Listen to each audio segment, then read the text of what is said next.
Hey y'all, welcome back to the Daily AMG. My name is Amanda and I am coming at you from my laptop, from my living room, from all of the things that have just stacked against me, honestly. I have a massive window here and then like the rest of my living room here, so I'm coming at you looking like Harvey Dent. I am two-faced right now. I feel like I have super brightness here and like just shadows over here. But I filmed a 40-minute get ready with me makeup routine Q&A for something else that I'm working on, and it's on my phone. And now my phone is basically just like locked up. I can't even like export that video. I can't save the edits to it. So I got a new phone. Whatever. Like I cannot work like this. So anyways, so hopefully on Wednesday or Thursday or whenever this phone comes in, I will be able to finally export that. So in the meantime, I'm coming at you on my laptop. That's not at all what this video is about. This video is not about my technological woes because, honey, those are well documented. Aren't they, though? Yes. So I'm coming to you actually today with 2 stacks of books. And I'm going to be doing a book recommendation video. I rarely do book recommendation videos. Do I ever do book recommendation videos? You're probably saying, sis, you ain't done a video in 8 months. I don't know what you do. So today I'm coming at you with spooky season book recs. Oh, it's my favorite reading season. It's my favorite season. And so I wanted to share with you some books that you could be reading to get you in those feels, those autumn spooky vibes. So I think I'm going to start. Let's just start with something that I have done like a deep dive into recently. And that, my friends, is Stephen King. So I love Stephen King. I mean, we'll just say it right off the bat. Like, love this man. Okay, hang on. Love his works. Don't know him as a human, obviously. But if you've never read Stephen King and you have an idea of Stephen King in your head and you just said, ugh, to the fact that I like Stephen King, you should probably read some Stephen King. I'm just saying, I'm not trying to be like judgmental or like sassy at you. But I also had an idea of Stephen King in my head prior to reading 11/22/63. 11/22/63 changed my life. And since then, I have trickled into the deep dive of Stephen King. However, like within this past 3-month period, I think I've read 10 or so Stephen King works. And so let's just get into those and let me tell you what and why I recommend what I recommend. Okay, so we're just going to let's just go. Pet Sematary. Oh, hang on. I'm not going to include it in this. Obviously, like it is not included right here. I have read it. I did love it. But I just feel like unless you have that kind of time, I don't want you to spend your entire, okay, well, obviously, you do whatever you want to do. It did not take me that long to read it. However, if you don't read a ton, it may seem like a super intimidating read. So here are some shorter Stephen Kings. But if you have the time or you're a quick reader or you think, bring it on, this is what I'm spending my time on, absolutely grab it. It's fantastic. There is a part at the end where I'm just going to say all the warnings. You've been warned. I can't do anything about it. It absolutely takes away from the story, but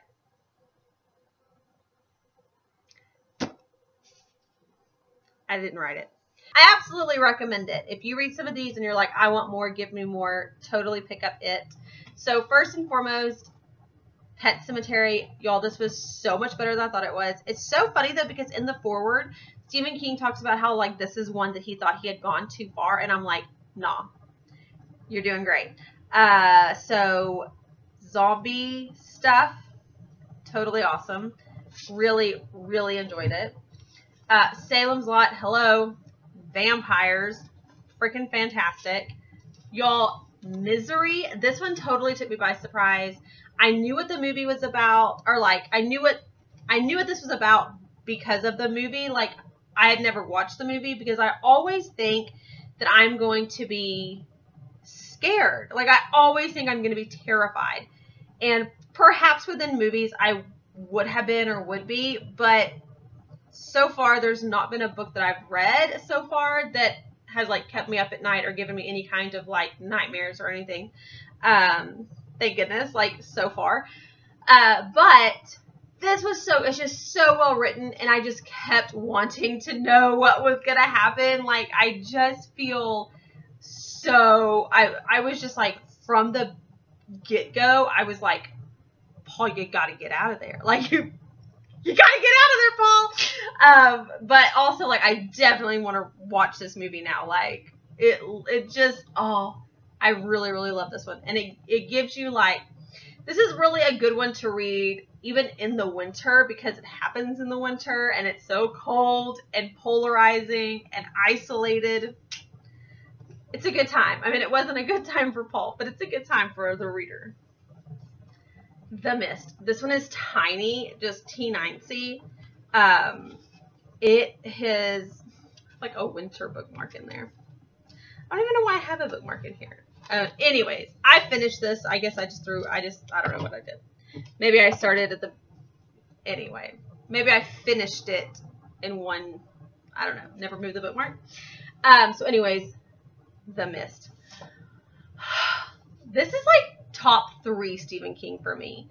And that's really saying something. This one is about a mist that comes over this town, and you got to survive. And it is incredible. Like, there's some sci-fi elements to it. There's just that, like, edge of your seat suspense to it. There's the town.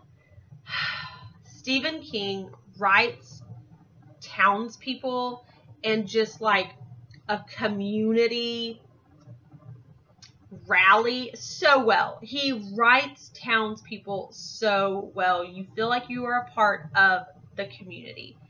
That is just one thing that he does so well. Like, Carrie, same situation. It, especially, those kids, you just felt like you knew them. So on to Carrie. This one absolutely blew me away. First of all, I did not anticipate it being so short. This is a movie that I have seen, so for the most part, I knew what it was about, but it did not, like, take away from the experience whatsoever, because this was so beautifully written. For this being Stephen King's first published work, I was truly shocked. And then his second was Salem's Lot. I'm just blown away. Just absolutely blown away. Like, this was phenomenal. And there's so much more heart to his books than the movies portray. The movies gotta sell tickets, right? So it's just like blood and guts and gore and horror. Not that that's not within the books, but it's done in such a different way. Stephen King's also pretty notorious for saying that he doesn't really love his movie adaptations. I think because after reading so many that have movie adaptations, I think that it's because the heart of the story, the why of the situation is just taken away. And I cannot recommend Stephen King enough. Like, honestly, I just cannot recommend his work enough. Next up, I have the only work of nonfiction, and that is The Devil in the White City. This is by Eric Larson. This is so captivating and so beautifully written that you forget that you're reading nonfiction, even though... Okay, anyways, it's about 2 very real things, but the merging of is so incredibly done. So this is about the 1893 1893. Good job, Amanda. 1893 Chicago World's Fair and paralleling the murders of H.H. Holmes within Chicago during that time. And it is creme de la creme nonfiction serial killer history merging book. Like, this is just like,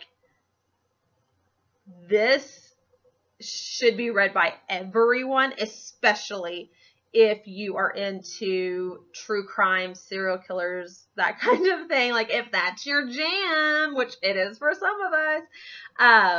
If you love that kind of thing, especially if you love history, because it's so fascinating. Just that Chicago World's Fair, so many things were invented during that time and so many things that we utilize today. I mean, I'm talking about juicy fruit, people. Who doesn't love some gum? Like, there are so many things that the Chicago World's Fair brought to our everyday lives now. And so just the history of that, and the fact that there were just a string of murders going on at the same time. This is solid gold. Like, solid gold. Put it at the top of your TBR.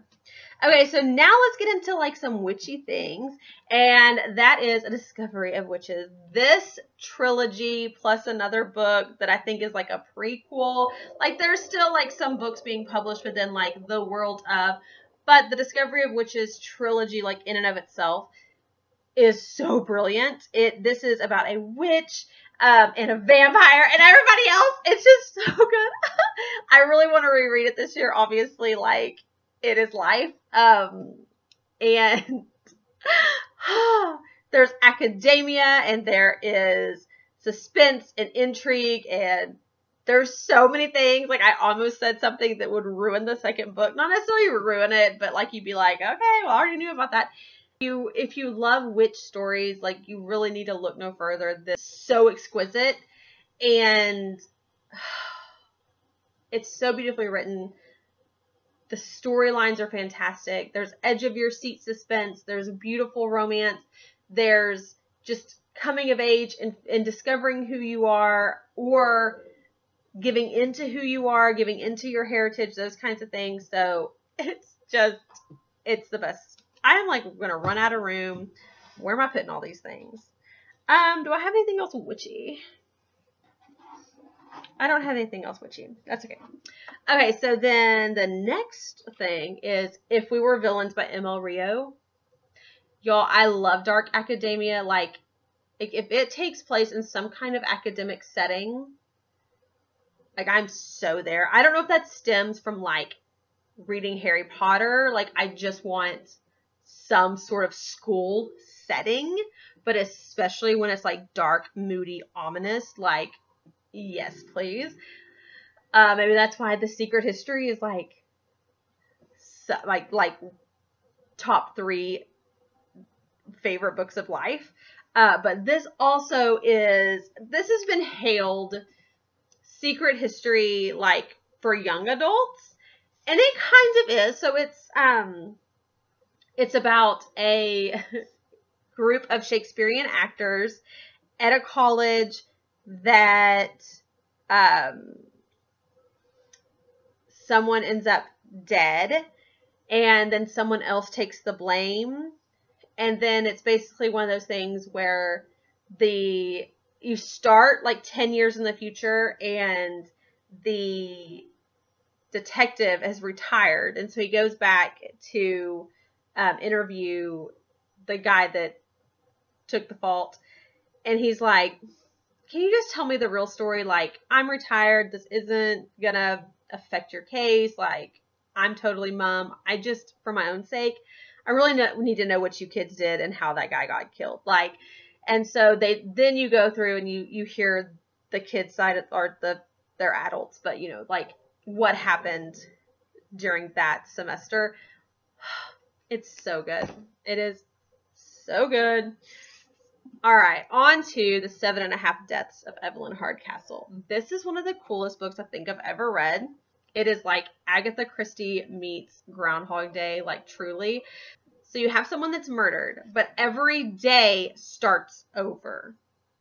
So you're trying to, it's also like clue in Groundhog Day, because you can become different characters, but at the strike of like 11 or midnight or something, you now start over in a different character's body. And so you have to be like, okay, so now I'm in the library and this is the situation, but I still need to, we all need to figure out who killed this woman. So good. Oh, it's so good. Like, so good. Obviously I would be totally remiss if I was not recommending Dracula to you. This is the what's that place called? Like the Barnes and Noble Classic Edition, this book. And I just love this cover though. Just like the wings and the drops of blood. Oh, it's so good.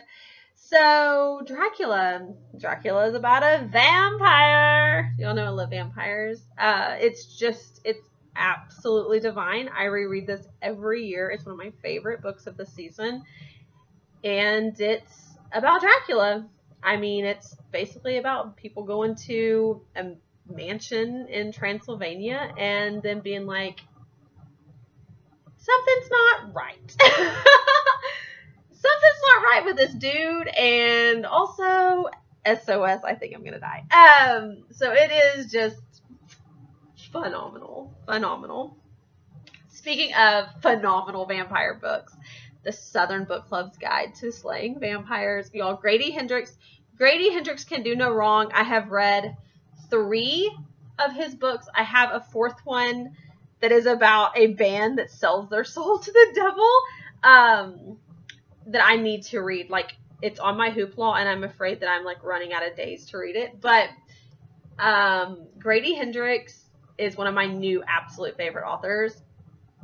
He writes some creepy, messed up awesomeness, and it is just like so good. It is so good. I absolutely love it. And yes, this is basically what this is about a book club that gets charmed by the new vampire in town, and then they kind of figure out, oh, hang on. He's a vampire. Like, we gotta slay him. So yeah, it's hilarious, and set in like early 90s or late 80s. I don't remember, but it's so good. His other book, My Best Friend's Exorcism, y'all, so good. Also set in the late 80s. It's outstanding.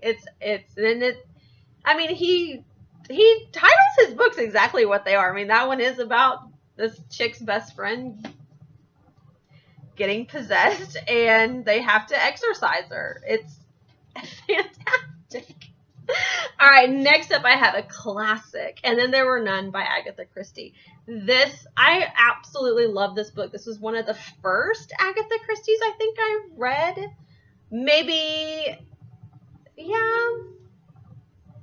Murder on the Orient Express. I can't remember which one I read first. But since then, I have read a couple. I need to read more. She has so many, though, honestly. But this is fantastic. This is about a group of people who are told to go to this one house, and then one by one, something happens.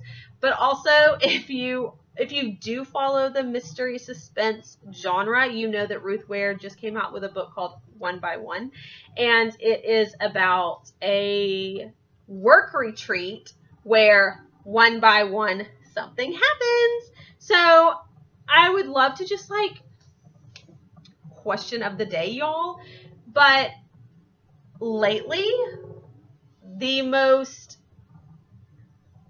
popular mystery writers, suspense writers are really, really crutching on classics. And I'd really just like to know like what your thoughts are about that. Is there so much pressure to put out a book a year that they've run out of completely new material? It really started, I think, with, well, one book I'm about to talk about, but especially with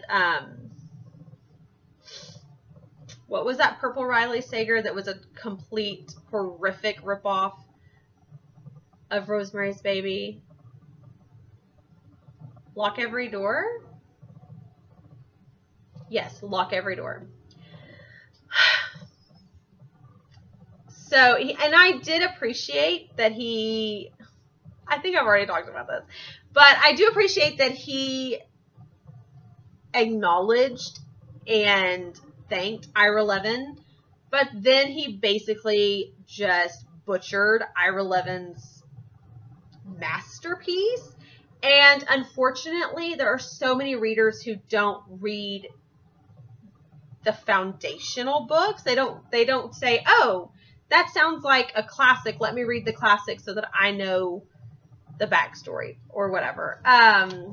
But speaking of, I definitely would say pick up The Turn of the Key. This is a retelling of The Turn of the Screw, but it is done in such a way that is like eerie, creepy, edge of your seat, like such a good retelling. And I really enjoyed this one as opposed to some of the others that have come out. Now, I have not read One by One. I do not know if Ruth Ware like specifically says, thank you, Agatha Christie, or what. I mean, I don't know. Like the latest Riley Sager, Home Before Dark. I read Shirley Jackson's The Haunting of Hill House, and there were so many similarities, but I didn't love The Haunting of Hill House, and I didn't love Home Before Dark, but I love a ghost story. So I was a little bit just disappointed all the way around until I read Simone St. James's The Sundown Motel. Y'all, this is a haunted hotel done right. This was fantastic. This was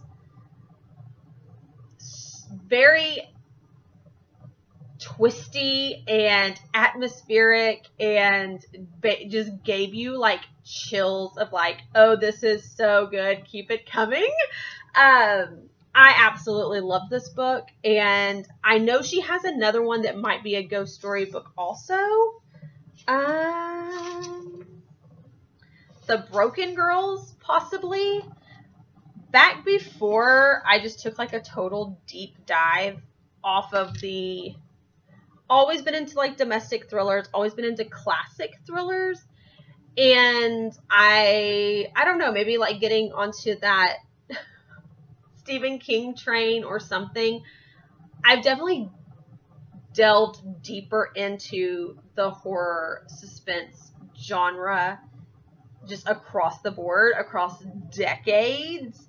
And I definitely have found that like some of the books I probably, like I think I'm going to go back on some backlist titles like The Broken Girls, where if someone would have said it's a ghost story, I would have been like, I'm out. But now I think I'd be totally into that. So I'm just saying. We all evolved. I guess is what I'm saying. Evolution. We're all evolving. It's a-okay. So the last two books that I want to recommend are Lucy Foley's books because they are just so outstanding. So The Hunting Party and The Guest List. They both have very similar themes of isolation. So one is about a hunting party where a group gets shut off in a snowstorm during a hunting party. So they've gone to the Scottish wilderness. I think this takes place in Ireland. Yeah. Okay. So this one takes place in Scotland, in the Scottish wilderness. They're going on like a hunting trip and they get isolated. Someone ends up being killed. It actually ends up being a murder, and some things from the past like spew out explosions, and it's so gripping. Like I was just like, it's a whirlwind. Like I was probably like sweating by the end of it. If you've read Ruth Ware's In a Dark, Dark Wood, That is about a bachelorette party that gets isolated and someone dies. And I would definitely recommend that also. I just feel like Lucy Foley really did a much better atmospheric and suspenseful job of these people are trapped, they are isolated, and someone might be a murderer. Like, she just did it outstandingly. She did an outstanding job. And then the next book that she has, I don't know if I hope she doesn't continue in this kind of vein, because it's very much like the same kind of book outline. But this is about a wedding that takes place on an island in Ireland, and they get isolated due to a really bad storm. And it is about this wedding party that has tension and history and a lot of baggage. And they get stuck together, and tension dries, and someone snaps. Therefore, one of the party is dead. So again, she just writes in such an elevated manner, but I do feel like there are other mystery thriller that have this same similar premise. I just feel that Lucy Foley does it in a way that is a bit more mature, a bit more,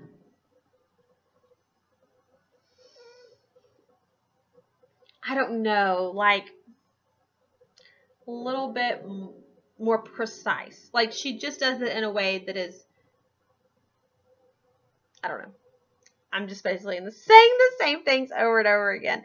I did just remember, so I have not read Rebecca by Daphne du Maurier, but The Death of Mrs. Westaway was supposedly like a nod to Rebecca.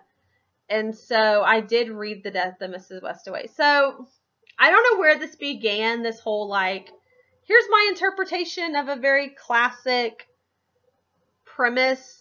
But I would just love to know your thoughts. Like, do you appreciate it? Are you glad? I appreciate it in a way that I'm picking up books that maybe I wouldn't have already read, because I want to know, like, that's just who I am. I want to know, like, the history of it. I want to see, like, here's the original work and what's been done to it. And if that was, like, a good adaptation, a bad adaptation. But I just rarely hear about the fact that it is even an adaptation, and I don't know if that's just being lost on new readers, because, you know, they just say, oh, here's a book and here's how I liked it. They don't necessarily realize that it is an adaptation, which is totally fine. I mean, all we want is new readers, right? I mean, we need folks to keep reading. But, so yeah, I don't know. Or maybe if that's like the publisher's, like, they all got together and were like, let's try to bring back some classics for a new readership. Like, I just don't know.